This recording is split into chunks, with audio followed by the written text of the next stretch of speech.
सबसे पहले समझते हैं कि गिफ्ट डीड होती क्या है। मान लीजिए आपके पास कोई प्रॉपर्टी है, चाहे वो मकान, जमीन या फिर कोई गाड़ी, ज्वेलरी।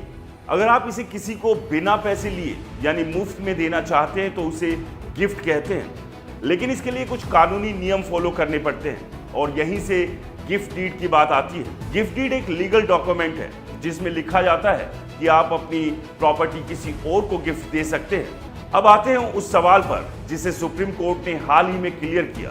मान लीजिए रोहित ने सुनीता को प्रॉपर्टी गिफ्ट दी। कुछ समय बाद रोहित को लगता है अरे मुझे ये प्रॉपर्टी वापस चाहिए, क्या वो ऐसा कर सकता है? सुप्रीम कोर्ट ने 2024 के एक केस में इस सवाल का जवाब दिया है।